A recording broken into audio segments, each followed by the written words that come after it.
নমস্কার। নক্ষত্রের বিচার জ্যোতিষশাস্ত্রের সবচেয়ে পারফেক্ট বিচার।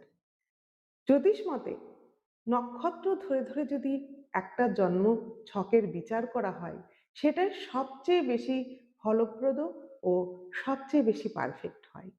তো ২০২৬ সাল এসে গেছে।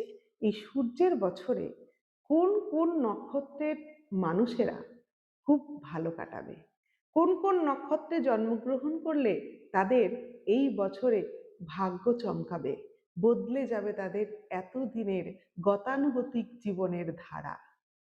এই ৪টি নক্ষত্রের মধ্যে যদি আপনার জন্মগ্রহণ হয়ে থাকে, তাহলে কিন্তু জীবনের সুসময় আসছে।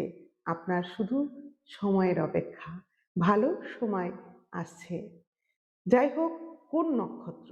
এখন সেটাই প্রশ্ন। ৪টি নক্ষত্রের কথা বলবো যাদের জীবন বদলে যাবে। প্রথম, চিত্রা নক্ষত্র। এটি তুলা রাশিতে অবস্থান করে। তুলা রাশির যারা চিত্রা নক্ষত্রে জন্মগ্রহণ করেছেন, ভাগ্য বদলে যাবে। মীন রাশির পূর্ব ভাদ্রপদ নক্ষত্র। পূর্ব ভাদ্রপদ নক্ষত্রে জন্মগ্রহণকারীদের জীবন কিন্তু সূর্যের মতোই চমকাবে। আর মেষ রাশির ভরণী নক্ষত্র। ভরণীতে জন্মগ্রহণ যদি আপনি করেন, তাহলে কিন্তু যেমন আপনার দায়িত্ব বেড়ে যাবে, ঠিক সেরকমই আপনার জীবনের বাধাও কেটে যাবে। আর তুলা রাশিরই আরেকটি নক্ষত্র স্বাতী। স্বাতী নক্ষত্রে যদি আপনি জন্মগ্রহণ করেন, জীবনে কোনো একটা সময় ঝড়ের মতো আপনার জীবনে সমস্যা এসেছে, সেটা কিন্তু মুক্তি হবে এবং আবার নতুন করে সব সুসময় আসবে আপনার জীবনে।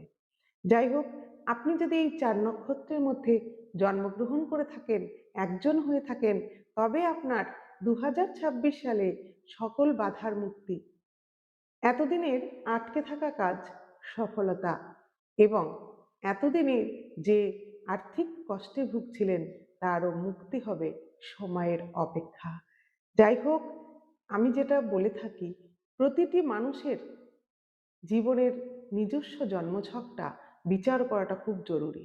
কারণ আপনার জন্মছকে কোন গ্রহটি বাধা সৃষ্টি করছে, কোন গ্রহটি আপনার জীবনকে সমস্যা এনে দিচ্ছে, সেই গ্রহটি আগে নির্বাচন করা প্রয়োজন। সঠিক বিচার করুন এবং গ্রহটি নির্বাচন করুন, তার প্রতিকার করুন। তবেই আপনি কিন্তু সকল ধরনের সুবিধাগুলো পাবেন। নইলে বলবেন যে এই সুযোগগুলো আসছে কিন্তু আমি পাচ্ছি কোথায়? আপনি পাবেন। আপনার যদি বাঁধা কাটান, অবশ্যই পাবেন। সকলে ভালো থাকুন। হর হর মহাদেব।